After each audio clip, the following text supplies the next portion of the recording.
Hello everyone, कैसे हो सब लोग। हाँ जी दोस्तों, स्वागत है। आज एक बहुत इंपॉर्टेंट रिवीजन करने जा रहे हैं हाउस प्रॉपर्टी की। छोटी सी वीडियो होगी।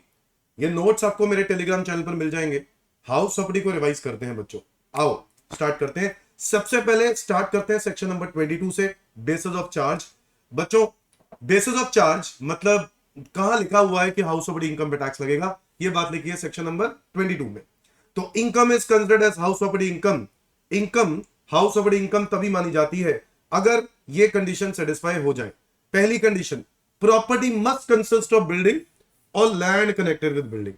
या तो बिल्डिंग होनी जरूरी है या लैंड कनेक्टेड विद बिल्डिंग होनी जरूरी है, क्योंकि बिल्डिंग होगी तभी तो वो हाउस प्रॉपर्टी मानी जाएगी। यस और नो। आगे आ जाओ। असेसी मस्ट बी ओनर और डीम्ड ओनर। या तो आप मालिक होने चाहिए या आप डीम्ड ओनर होने चाहिए।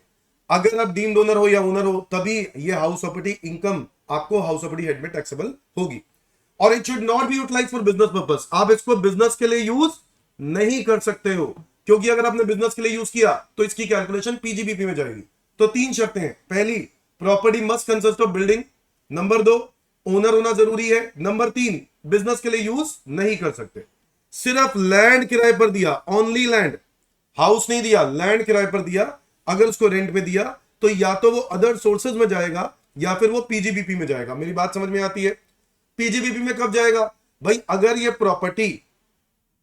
ये प्रॉपर्टी बिजनेस के पर्पस के लिए, मतलब मेरा किराए पर देने का ही काम है, तो अगर वो रेगुलरली काम है तो वो पीजीबीपी में जाएगा। और अगर वो रेगुलर एक्टिविटी नहीं है, लैंड को रेंट पे देना, तो वो अदर सोर्सेज जाएगा। क्योंकि लैंड में बिल्डिंग नहीं है, सिर्फ लैंड है, तो वो अदर सोर्सेज में जाएगा। और अगर बिजनेस करते हैं तो बिजनेस एक्टिविटी है, मतलब रेगुलर एक्टिविटी है, तो वो चीज पीजीबीपी में जाएगी। आगे आ जाओ। अगर मैं खुद टेनेंट हूं, मैं मालिक नहीं हूं, और मैं आगे प्रॉपर्टी को सबलेट कर देता हूं, तो दोस्तों या तो ये इनकम अदर सोर्सेज में जाएगी या फिर ये इनकम मेरी पीजीबीपी इनकम में जाएगी। डिपेंड करता है क्या ये मेरी रेगुलर एक्टिविटी है या नहीं। अगर ये मेरी रेगुलर एक्टिविटी है तो पीजीबीपी, नहीं है तो अदर सोर्सेस। आगे आ जाओ। सबसे पहले हमें पता है कि इनकम फ्रॉम हाउस प्रॉपर्टी निकालने के लिए हमें चाहिए होता है ग्रॉस एनुअल वैल्यू। और ग्रॉस एनुअल वैल्यू कैसे निकालते हैं? ग्रॉस एनुअल वैल्यू निकालने के लिए आपको चार वैल्यूज की जरूरत पड़ती है। एक होता है म्युनिसिपल वैल्यू, एक होता है फेयर रेंट, एक होता है स्टैंडर्ड रेंट, और एक होता है एक्चुअल रेंट रिसीव। क्या होता है? Municipal value, fair rent, standard rent और एक्चुअल रेंट। म्युनिसिपल वैल्यू को कंपेयर करते हैं फेयर रेंट के साथ, whichever is higher. Higher value को कंपेयर करते हैं स्टैंडर्ड रेंट के साथ, विच एवर इज लोअर। जो लोअर होता है उसको हम एक्सपेक्टेड रेंट भी बोलते हैं। और फिर उसको कंपेयर करते हैं एक्चुअल रेंट के साथ, विच एवर इज हायर। ठीक है, मैं अब इनके मतलब पर नहीं जा रहा हूं, बट आप लोग समझते हैं। म्युनिसिपल वैल्यू, एमसीडी जो म्युनिसिपल कॉर्पोरेशन वैल्यू रखती है, वो म्युनिसिपल वैल्यू। फेयर रेंट, आसपास का रेंट जो कि similar location similar size property का जो होगा उसका रेंट होता है, उसको फेयर रेंट बोलते हैं। स्टैंडर्ड रेंट, रेंट कभी भी कोई टेनेंट का डिस्प्यूट होता है as per rent control act, तो उसको हम स्टैंडर्ड रेंट बोलते हैं। तो उस केस में एक्चुअल रेंट रिसीव, और ये तो आपको एक्चुअल है कि नहीं। Whichever is higher, lower, higher, sequence याद रहे। उसके बाद ये जीएवी आता है, और जीएवी में से माइनस करते हैं हम म्युनिसिपल टैक्सेस। क्या आती है? Annual value. हम वही तो निकाल रहे हैं, annual value of let out property, section 23(1). बच्चों, इसके अंदर और भी बहुत सारी चीजों का ध्यान देना है। कई बार क्वेश्चन साइलेंट होता है। म्युनिसिपल वैल्यू के बारे में क्वेश्चन साइलेंट हो तो क्या मानेंगे? निल मानेंगे। फेयर रेंट के बारे में साइलेंट हो तो फाइंड आउट करेंगे कैसे? Actual rent per month multiply by number of months of ownership. Actual rent per month multiply by number of months of ownership. और स्टैंडर्ड रेंट, अगर क्वेश्चन साइलेंट हो, कुछ भी ना दिया हो स्टैंडर्ड रेंट के बारे में, तो हम नॉट एप्लीकेबल मान लेंगे। क्या मान लेंगे? Not applicable. ओके, क्या यहां तक क्लियर है? अब जीएवी निकालने के लिए बहुत सारी प्रॉब्लम्स और भी फेस करनी पड़ती हैं। Number one is unrealise rent. Now what is unrealise rent? वो रेंट जो हमें रियलाइज नहीं हुआ, जो हमें रिकवर नहीं हुआ, जो रिसीव नहीं हुआ, ऐसे अमाउंट को हम अनरियलाइज बोलते हैं। और सिंपली ये डिडक्ट कर देना है, कहां से? साल के रेंट में से। अगर मान लो मेरे महीने का रेंट 20,000 रुपए है, साल का कितना हो गया? 2,40,000। तो 2,40,000 में से जितने महीने का रेंट रियलाइज नहीं हुआ उसको हम अनरियलाइज बोलते हैं, और वो हम माइनस कर देंगे। To find out actual rent receive on the basis of following conditions. अब कुछ शर्तें हैं दोस्तों, अगर वो शर्तें पूरी हुई तभी हम लोग एक्चुअल रेंट के बेसिस पर हम लोग टैक्स पे करेंगे, मतलब वही जीएबी पे टैक्स देंगे। तो अनरियलाइज रेंट के लिए एनुअल रेंट में से माइनस करोगे, एक्चुअल रेंट रिसीव आ जाएगा। और वो हमें एक्चुअल रेंट ही तो रिसीव तो चाहिए होता है ना। अनरियलाइज रेंट माइनस करना है, ये चीज के लिए भी चार कंडीशन है। क्या? The agreement must be bona fide, real agreement होना चाहिए। नंबर दो, the tenant must have vacated the property, जिस पर्सन ने हमें किराया नहीं दिया हम उसको रखेंगे थोड़ी ना, हमने उसको खाली करवा दिया होगा प्रॉपर्टी को, या फिर हमने स्टेप्स लिए होंगे उसको खाली करवाने के लिए। Okay, such tenant should not occupied any other property, मेरी किसी और प्रॉपर्टी में वो नहीं होना चाहिए। और last, steps have been taken for recovery of rent, मतलब मैंने पूरी कोशिश करी हो, स्टेप्स लिए हो, लीगल स्टेप्स लिए हो, ताकि मैं रेंट को क्या कर पा रहा हूं, रिकवर। तो अगर ये चारों कंडीशन पूरी होती हैं तो ही मुझे अनरियलाइज्ड रेंट की डिडक्शन मिलती है। क्वेश्चन में कुछ ना लिखा हो, हम मान के चलेंगे कि चारों शर्तें पूरी होती हैं। Okay, loss due to vacancy, बच्चों प्रॉपर्टी रही खाली और खाली होने की वजह से हो गया हमें लॉस, ठीक है, क्योंकि उतने टाइम के लिए किराया नहीं आया। तो ऐसे केस में 3 रूल्स है जिस पर हमें ध्यान देना है। रूल नंबर 1, अगर एक्चुअल रेंट एक्सपेक्टेड रेंट से क्या हो, कम हो, अगर एक्चुअल रेंट एक्सपेक्टेड रेंट से क्या हो, कम हो। एक्सपेक्टेड रेंट याद है ना, एक्चुअल, ये एक्सपेक्टेड रेंट देखो, ये रहा expected rent, municipal value fair and whichever is higher, higher को कंपेयर करेंगे स्टैंडर्ड रेंट के साथ व्हिचएवर इज लोअर, ये एक्सपेक्टेड रेंट है ना, ये एक्सपेक्टेड रेंट। मैंने कहा अगर एक्चुअल रेंट एक्सपेक्टेड रेंट से क्या है, कम, और उसका reason loss due to vacancy है, वो इसलिए कम है क्योंकि लॉस ड्यू टू वैकेंसी की वजह से एक्चुअल रेंट क्या हो गया, कम, then actual rent is treated as GAV. किसको जीएवी मान लेंगे, एक्चुअल रेंट को। अगर एक्चुअल रेंट एक्सपेक्टेड रेंट से कम है बट उसका कारण लॉस ड्यू टू वैकेंसी नहीं है, तो ऐसे केस में एक्सपेक्टेड रेंट को जीएवी मान लेंगे। किसको मान लेंगे, एक्सपेक्टेड रेंट को जीएवी मान लेंगे। अगर एक्चुअल रेंट एक्सपेक्टेड रेंट से ज्यादा है after deducting loss due to vacancy, loss due to vacancy minus करने के बाद भी एक्चुअल रेंट क्या है, ज्यादा है, तो एक्चुअल रेंट को ही जीएवी मान लेंगे। क्या ये बात समझ में आई? तो ये 3 तरह के केसेस होते हैं बच्चों, ये आपको पता होने जरूरी है। इसके अलावा आ जाता है दोस्तों म्युनिसिपल टैक्सेस की शर्तें। म्युनिसिपल टैक्सेस की डिडक्शन चाहिए तो उसकी शर्तें हैं 2। Number 1, it is to be borne by owner, कौन टैक्स लायबल होना चाहिए पे करने के लिए, मालिक। अगर मालिक को ही तो डिडक्शन चाहिए, तो मालिक को डिडक्शन तभी मिलेगी अगर वो खुद लायबल है पे करने के लिए। Number 2, it should be actually paid during the year, और वो एक्रू भी होना चाहिए ड्यूरिंग द ईयर। मान लो कोई म्युनिसिपल टैक्स है पिछले सालों का, मैंने इस साल में पे कर दिया, तो पिछले सालों में पे नहीं किया तो पिछले सालों में डिडक्शन नहीं मिली होगी, बट इस साल पे कर दिया तो इस साल मिल जाएगी। बट अगर आप आने वाले सालों का टैक्स पे कर दोगे तो उसकी डिडक्शन नहीं मिलेगी क्योंकि वो एक्रू नहीं हुआ। सो एक्रूड भी होना चाहिए और पेड भी होना चाहिए। क्या ये बात समझ में आती है? अगला आ जाता है section number 23(2), annual value of self occupied house property. ठीक है, मैं बता दूं एंड में, इस टॉपिक के बिल्कुल एंड में, जब मैं आपको पूरा कंप्लीट करा दूंगा ना, मैं आपको आखिरी में करा रहा हूँ कि नए रिजीम में हमें क्या करना है। तो नए रिजीम में हमें क्या करना है उस बात पर भी ध्यान होगा, चिंता मत करें। सैलरी में भी बताया था, इसमें भी बताऊंगा, पीजीबीपी में भी बताया था, हर वीडियो में मैं बता रहा हूं, इसमें भी बताऊंगा। तो सेक्शन नंबर 23(2) है annual value of self occupied property. बच्चों याद रखो सेल्फ ऑक्यूपाइड प्रॉपर्टी की एनुअल वैल्यू निल होती है, कोई इनकम ही नहीं होती, तो जीरो से स्टार्ट होता है। अब हाउस प्रॉपर्टी इनकम निकालनी कैसे है, तो भाई सबसे पहले लेट आउट प्रॉपर्टी की बात करते हैं, उसमें से सबसे पहले जीएवी करेंगे। जीएवी कैसे निकालेंगे आपको याद है, minus municipal taxes, annual value आ जाएगा। और फिर डिडक्शन देते हैं दोस्तों अंडर सेक्शन 24 में, 2 डिडक्शन होती है। सेक्शन 24A स्टैंडर्ड डिडक्शन और section 24B interest on loan, और फिर आती है हमारी हाउस प्रॉपर्टी की इनकम। अगर मैं बात करूं सेल्फ ऑक्यूपाइड प्रॉपर्टी की, तो सेल्फ ऑक्यूपाइड प्रॉपर्टी में आप लोगों को एनुअल वैल्यू ही निल होती है। क्या होती है एनुअल वैल्यू? निल। और माइनस करेंगे interest on loan which is under section 24B, और वो माइनस करने पर हमारी सेल्फ ऑक्यूपाइड प्रॉपर्टी की इनकम आ जाएगी। या तो सेल्फ ऑक्यूपाइड प्रॉपर्टी की इनकम 0 होगी या फिर वो इनकम नेगेटिव होगी।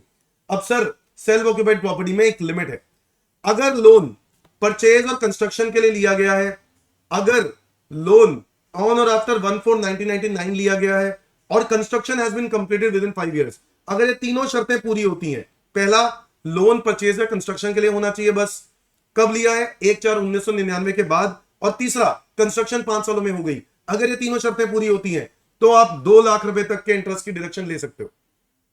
इन एनी अदर केस, मतलब कंडीशन पूरी नहीं हुई, तो 30,000 रुपए तक की ही डिडक्शन ले पाओगे। क्या ये बात समझ में आएगी?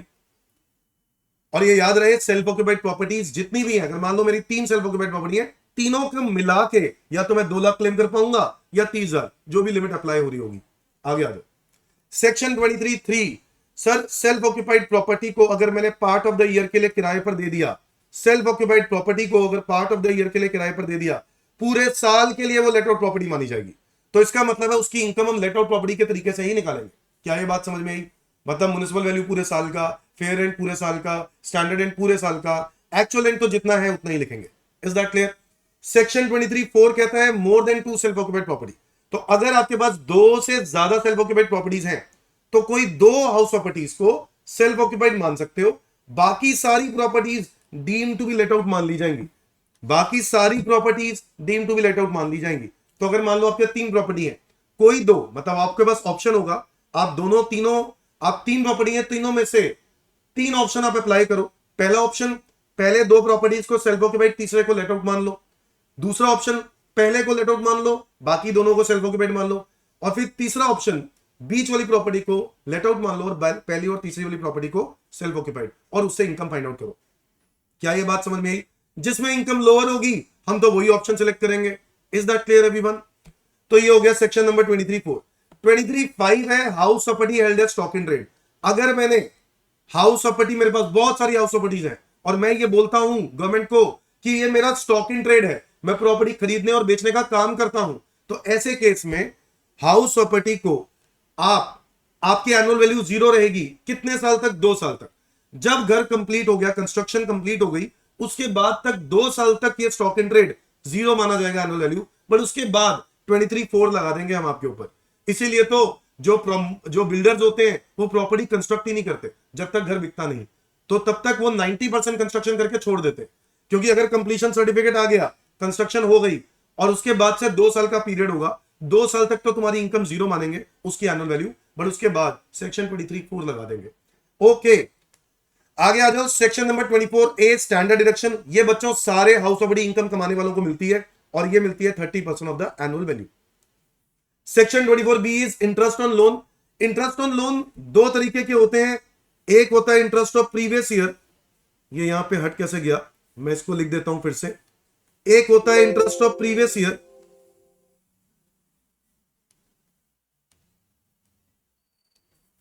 इंटरेस्ट ऑफ प्रीवियस ईयर, और एक होता है interest of pre construction period. तो याद रहे 2 तरह के इंटरेस्ट होते हैं और दोनों तरह के इंटरेस्ट की आपको क्या मिलती है? डिडक्शन मिलती है। इंटरेस्ट ऑफ प्रीवियस ईयर का मतलब है कि जो भी साल भर में लोन आउटस्टैंडिंग है, जो भी साल भर में, जिस साल के लिए हम इनकम फाइंड आउट कर रहे हैं, अगर उस साल भर में लोन आउटस्टैंडिंग है तो उस पर जो भी इंटरेस्ट बनता है उस इंटरेस्ट की क्या मिल जाएगी? Deduction. Interest of pre construction period में 2 केस है भाई। चेक करो कि कंस्ट्रक्शन से पहले क्या लोन रीपे कर दिया, अगर लोन रीपे कर दिया या नहीं कर दिया। 2 केस है। अगर लोन रीपे नहीं किया कंस्ट्रक्शन से पहले तो date of borrowing of loan से लेकर 31 March immediately preceding the date of completion of construction, उस डेट तक हम लोग प्री कंस्ट्रक्शन पीरियड मानते हैं। फिर से बोल रहा हूं, डेट ऑफ लोन से लेकर 31 March immediately preceding the date of completion of construction. अगर लोन रीपे कर दिया ड्यूरिंग द ईयर तो date of borrowing of loan से लेकर डेट ऑफ रीपेमेंट। क्या ये बात समझ में आई? तो 2 केस हो गए, लोन रीपे किया या नहीं किया। अगर लोन रीपे कर दिया तो date of borrowing of loan से लेकर डेट ऑफ रीपेमेंट, और अगर लोन रीपे नहीं किया तो date of borrowing of loan से लेकर कंस्ट्रक्शन से पहले के 31 मार्च तक, इसको बोलते हैं प्री कंस्ट्रक्शन पीरियड। और जो भी इंटरेस्ट आएगा ना प्री कंस्ट्रक्शन पीरियड का, उसकी डिडक्शन 5 इक्वल इंस्टॉलमेंट्स में मिलती है। 5 इक्वल इंस्टॉलमेंट्स में मिलती है। और कब से मिलनी स्टार्ट होती है? जिस ईयर में कंस्ट्रक्शन खत्म हो गई है, जिस ईयर में कंस्ट्रक्शन खत्म हो गई है। क्या ये बात समझ में आ गई? No deduction of interest on interest. भाई अगर आपने कोई इंटरेस्ट पे करना हो, इंटरेस्ट भी अभी आउटस्टैंडिंग है, उसके ऊपर भी इंटरेस्ट लग रहा है, तो इंटरेस्ट ऑन इंटरेस्ट की कोई डिडक्शन नहीं मिलती, नंबर 1। नंबर 2, अगर आपने पुराने लोन को प्रीपे करने के लिए नया लोन लिया है, फ्रेश लोन लिया है, तो उस पे जो इंटरेस्ट बनता है उसकी डिडक्शन आपको मिल जाती है, क्योंकि ओल्ड लोन तो खत्म हो गया, अब नया लोन चल रहा है, तो नए लोन के ऊपर इंटरेस्ट जो बनता है उसकी डिडक्शन मिल जाती है। क्या ये बात समझ में आई? नेक्स्ट इज सेक्शन 25(a) जो कि बात करता है रिकवरी ऑफ अनरियलाइज्ड रेंट और एरियर्स ऑफ रेंट रिसीव। अगर अनरियलाइज्ड रेंट जो पुराने सालों में डिडक्शन मिली थी, अगर वो रिकवर हो जाता है तो वो अनरियलाइज्ड रेंट आपको टैक्सेबल हो जाएगा। सिमिलरली अगर पिछले सालों का कोई रेंट रिवाइज हुआ रेट्रोस्पेक्टिव डेट से, तो जो पिछले सालों के एरियर्स अगर इस साल में मिलते हैं तो जिस साल में मिले उस साल में क्या हो जाएंगे? टैक्सेबल हो जाएंगे after getting standard deduction of 30% from it. क्या ये बात समझ में आ गई? इसके बाद आ जाओ सेक्शन नंबर 26 में, जो कि है को-ओनर्स। को-ओनर्स के केस में 2 पोर्शंस में आप इनकम फाइंड आउट करो। सेल्फ ऑक्यूपाइड पोर्शन को अलग कर दो, लेट आउट पोर्शन को अलग कर दो। अगर सेल्फ ऑक्यूपाइड पोर्शन के लिए इनकम निकाल रहे हो को-ओनर्स की, तो शुरुआत में क्या एनुअल वैल्यू जीरो ही होती है। शुरुआत से उनकी इनकम्स सेपरेटली ही कैलकुलेट करो। क्या ये बात समझ में आई? यानी जो लिमिट है ना, लिमिट इंटरेस्ट ऑन लोन की, वो सबको मिल जाएगी सेपरेटली अगर सेल्फ ऑक्यूपाइड प्रॉपर्टी है। बट अगर वो लेट आउट प्रॉपर्टी है तो इसके अंदर क्या करो, पहले एक मानकर इनकम फाइंड आउट कर लो, जो इनकम आएगी उसको डिवाइड कर दो रेशियो ऑफ ओनरशिप में, जितनी ओनरशिप रेशियो है उसी ओनरशिप रेशियो में डिवाइड कर दो। तो मान लो अगर 2 ओनर है, दोनों के इक्वल ओनरशिप है, तो इनकम पहले एक मान के निकाल लो, फिर जो इनकम आएगी उसको दोनों हिस्सों में बांट दो। क्या ये बात समझ में आ गई? ये हो गया को ओनर्स। इसके बाद आ जाता है section number 27 deemed owner. Deemed owner में कहता है कि अगर आप प्रॉपर्टी अपने स्पाउस को देते हो बिना कोई एडिक्वेट कंसिडरेशन लिए, तो आप मालिक मान लिए जाते हो, खुद आप ही मालिक मान लिए गए। और एक्सेप्शन केस है डाइवोर्स केस। अगर मैंने प्रॉपर्टी दी डाइवोर्स होने के बाद या डाइवोर्स होने से पहले, तो डाइवोर्स होने के बाद जो सिचुएशन होगी उस पर जो भी इनकम होगी उसका मालिक मैं नहीं माना जाऊंगा, वो मालिक ट्रांसफरी माना जाएगा जिसको ट्रांसफर किया। तो डाइवोर्स होना एक्सेप्शन है। Number 2, transfer to minor child without adequate consideration. मैंने अपने बच्चे को दिया प्रॉपर्टी बिना कोई कंसिडरेशन लिए, तो गवर्नमेंट कहता है आप ही डीम्ड ओनर माने जाओगे। Number 3, holder of impartible estate. अगर कोई ऐसी प्रॉपर्टी है जिसके टुकड़े नहीं हो सकते और आप उसके पोजेशन होल्डर हो, आप उसके पोजेशन होल्डर हो, तो आप ही डीम्ड ओनर मान लिए जाओगे। क्या ये बात समझ में आई? जैसे कोई ट्रस्ट होता है, उस ट्रस्ट का जो ट्रस्टी होता है वो ही होल्डर माना जाता है, क्योंकि कोई और ओनर अगर नहीं है उसका, तो holder of impartible estate is deemed owner. Number 4, possession of immovable property on part performance of the contract. Part performance समझते हो? पूरे कॉन्ट्रैक्ट में ये बात लिख दी गई थी कि ये प्रॉपर्टी 1 करोड़ की बेच रहे हैं। अब 1 करोड़ की प्रॉपर्टी के पैसे सारे साथ साथ तो लेने नहीं है, थोड़ा थोड़ा टाइम देंगे हम आपको। 2 महीने बाद या 3 महीने बाद अगर मैं एग्रीमेंट में ये बात लिख देता हूं कि आप इतना पैसा दे दो, कुछ पैसा दे दो, 50% दे दो, 60% दे दो, उसके बाद मैं आपको प्रॉपर्टी की क्या दे दूंगा, चाबियां दे दूंगा। दैट मींस मैंने पोजीशन क्या कर दी, ट्रांसफर। कह रहा जब part performance of the contract में पोजीशन दे दी जाती है तो आप उसको डीम्ड ओनर मान लोगे। यानी जिसको position they the part performance of the contract पे, तो वो डीम्ड ओनर मान लिया जाएगा। क्या ये बात समझ में आई? यानी इस प्रॉपर्टी से अब जो भी रेंट होगा उसको टैक्स उस पर वो ही देगा जो नया मालिक है। Person having right in property for at least 12 years। अगर 12 साल के लिए आप प्रॉपर्टी के क्या हो, मालिक हो, तो आप डीम्ड ओनर मान लिए जाते हो। Number last 6 point, cooperative society के आप मेंबर हो। कोऑपरेटिव सोसाइटी ने आपको एक प्लॉट या बिल्डिंग अलॉट कर दी और आप उस बिल्डिंग के मालिक मान लिए जाओगे टिल आप कोऑपरेटिव सोसाइटी के मेंबर हो। तो ये सारी बातें हमने सेक्शन नंबर 27 डीम्ड ओनर में पढ़ी थी। Is that clear? तो एक बार फटाफट सारे सेक्शंस को रिवाइज कर ले। कौन कौन से सेक्शंस हैं?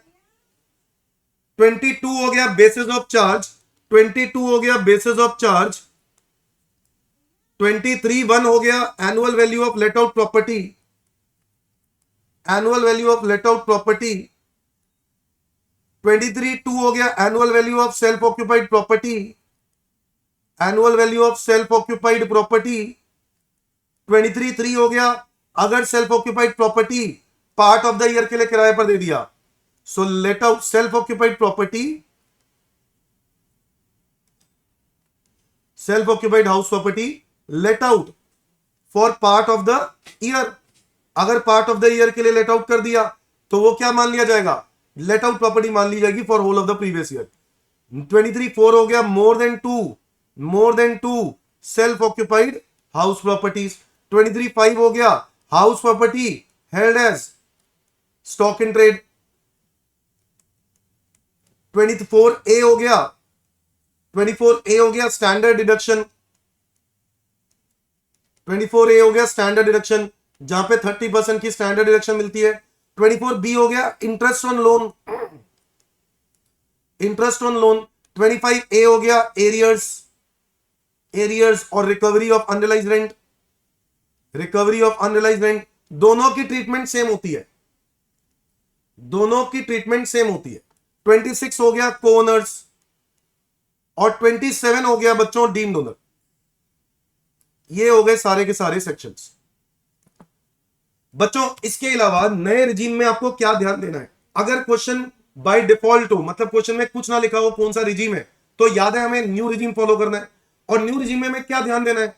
जो इंटरेस्ट ऑन लोन है in respect of self occupied property, बच्चों वो अलाउड ही नहीं होगा। अच्छा, अगर आप नए रिजीम में हो, नए रिजीम फॉलो करते हो और आपके पास सेल्फ ऑक्यूपाइड प्रॉपर्टी है, तो सेल्फ ऑक्यूपाइड प्रॉपर्टी में इंटरेस्ट ऑन लोन की डिडक्शन नहीं मिलेगी। ये बात आपको ध्यान देनी है। क्या ये बात समझ में आ गई? अच्छा, एक चीज और रह गई है, मैं उसको भी कवर कर देता हूं, और वो है कॉम्पोजिट रेंट। बच्चों, कॉम्पोजिट रेंट समझते हो? कॉम्पोजिट रेंट का मतलब है अगर रेंट ऑफ हाउस प्रॉपर्टी के साथ कंबाइन करके फैसिलिटीज का रेंट भी लिया जाए तो हम उसको बोलेंगे क्या? Composite rent. इसके अंदर दो केस होते हैं, इसके अंदर दो केस होते हैं। पहला केस, अगर इस रेंट को मैं दो हिस्सों में बांट दूं, इफ रेंट इज डिविजिबल यानी सेपरेबल है या नहीं, if rent is not divisible, अगर रेंट डिविजिबल नहीं है, मतलब मालिक ने उस एग्रीमेंट में अलग अलग रेंट नहीं लिखा, अगर नहीं लिखा तो वो रेंट डिविजिबल नहीं है, नॉट डिविजिबल। और अगर अलग अलग लिखा हुआ है तो वो रेंट डिविजिबल है। अगर वो रेंट डिविजिबल है तो इसके अंदर दो केस होंगे। हाउस प्रॉपर्टी का जो रेंट होगा वो अलग कर दो, और फैसिलिटीज का जो रेंट होगा वो अलग कर दो। फैसिलिटी समझ गए ना? जिम, स्विमिंग पूल, है ना, सिक्योरिटी गार्ड, पार्किंग, इसके लिए भी किराया चार्ज किया जा रहा है, अलग अलग है।